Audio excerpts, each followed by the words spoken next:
Climate change now poses one of the principal threats to biological diversity on the planet.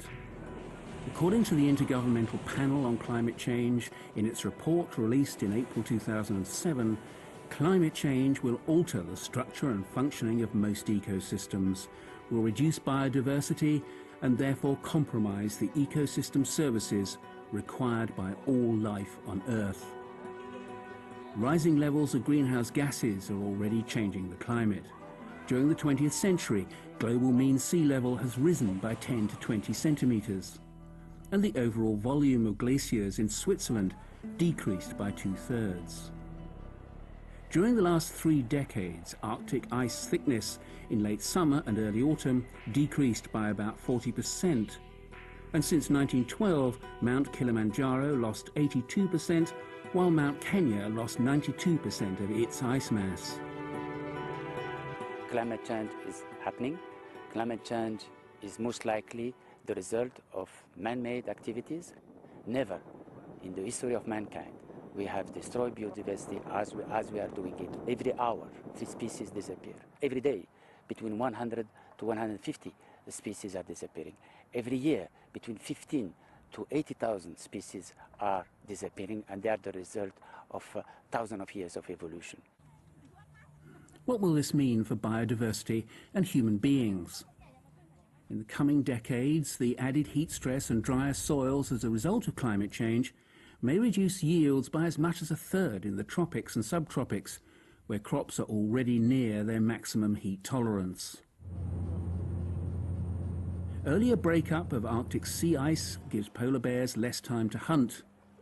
From 1980 to 2004, the average weight for female polar bears in Western Hudson Bay, Canada, decreased by 143 pounds. Australia's Great Barrier Reef could lose up to 95% of its living coral by 2050 due to changes in ocean temperature and chemistry. Human beings will be affected in a variety of ways. More precipitation in temperate regions and Southeast Asia is likely to lead to more flooding. Less precipitation in Central Asia, the Mediterranean region, Africa, parts of Australia and New Zealand is likely to lead to more droughts. Changes in climate will allow an expanded range of some dangerous vector-borne diseases, such as malaria. The impacts of climate change on biodiversity are of major concern to the Convention on Biological Diversity. This is why the Convention has chosen biodiversity and climate change as the theme for the International Day for Biological Diversity for 2007. The Convention, the world's first global tool for sustainable development, was signed in 1992 at the Earth Summit in Rio, and today has 190 parties who have agreed to work together to conserve and sustainably use the biological diversity of our planet, while ensuring that the benefits from the use of genetic resources are shared equitably. Parties to the Convention are working to find ways to help biodiversity adapt to projected changes to the climate, and find ways that biodiversity can be a resource for communities who are adjusting to the effects of climate change. The Convention also coordinates its work with the United Nations Framework Convention on Climate Change to help combat the causes and effects of climate change. There is a very urgent need to move on the question of adaptation to climate change now, to move beyond the phase of assessment and to move into the phase of actually doing something about adapting to the consequences of climate change. Islands are often characterized by a very rich biodiversity. Island species are vulnerable because populations tend to be small, localized and highly specialized, and can easily be driven to extinction. Island ecosystems and their biodiversity are fragile. Isolated and small, where can these island species migrate to if temperature and rainfall changes? The main threats to island ecosystems from climate change are the rise in sea levels and the increase in water temperature that will affect organisms such as coral reefs. They provide a number of services to island populations and biodiversity and are highly sensitive to temperature changes. Polar ecosystems are home to an array of plants and animals that survive in some of the most extreme conditions in the world.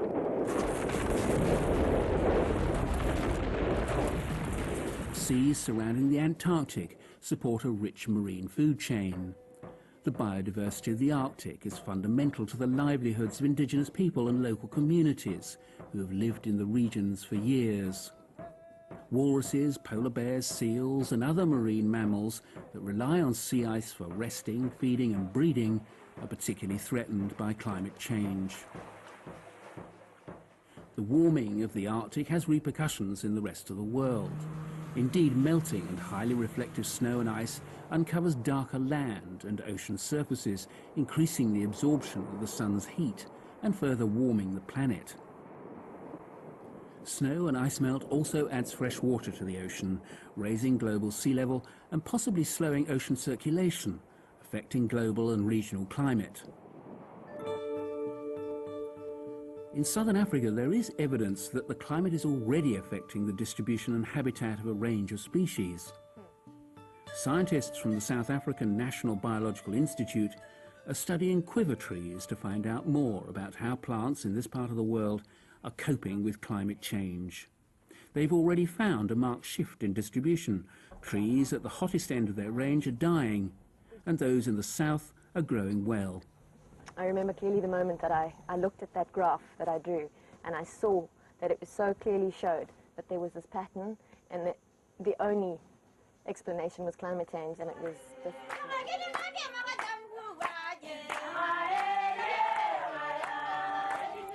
Biodiversity is threatened by climate change, but the resources and ecosystem services it provides can reduce the impacts of climate change on populations and livelihoods. For example, the Chaga home gardens in Tanzania. Trees are not felled, food is grown among them. Even better, food is grown vertically, ensuring sustainability. If one crop does badly, there are others to take its place. The advantage of this home garden, it has got so many uses because it gives food for the people, it also gives food for the animals, and also it gives the cash crop. And we have got shade trees. It shade the coffee and it shade the banana. And these trees, roots fix nitrogen. Many elements of coastal ecosystems are important for protection against extreme weather and other events. For example, mangrove forests and coral act as natural breakwaters for the action of waves, as well as providing habitats for marine animals and reef fish, and generating revenues from tourism. Conservation of biodiversity in coastal ecosystems is a practical way to build resilience to climate change. So yes, biodiversity can assist and biodiversity should contribute, because healthy ecosystems are important for the health of human beings, but it's also important for the health of the atmosphere.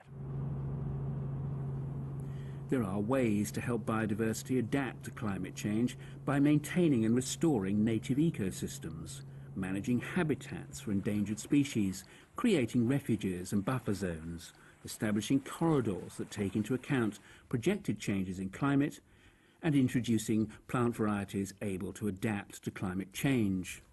In ecosystems around the world, reducing the threats to biodiversity will help maintain diverse and resilient ecosystems, which can then cope with climate change. The Intergovernmental Panel on Climate Change has indicated that biodiversity conservation in forest ecosystems reduces their vulnerability to negative impacts of climate change, such as destruction due to drought, fire and disease. Avoiding deforestation in mountains and forest ecosystems will ensure that these exist as storehouses of carbon. Creating marine protected areas will also help protect a number of marine species, including those corals which are resilient to bleaching. Preventing the degradation of wetlands or restoring them will also protect biodiversity. The parties to the Convention on Biological Diversity noted at their last meeting that the Secretariat should work with the United Nations Framework Convention on Climate Change, the Convention to Combat Desertification, and other organisations and agreements to deal with the challenge of climate change. With the Framework Convention on Climate Change, the Convention on Biological Diversity has provided guidance so that afforestation projects under the Clean Development Mechanism take biodiversity into account. The Convention on Biological Diversity is also working with other biodiversity-related conventions, such as the Convention on Migratory Species, the Ramsar Convention on Wetlands, the World Heritage Convention, to come up with strategies on the impact of climate change on biodiversity. Working together to save biodiversity, we will have the resources we need to deal with and adapt to climate change.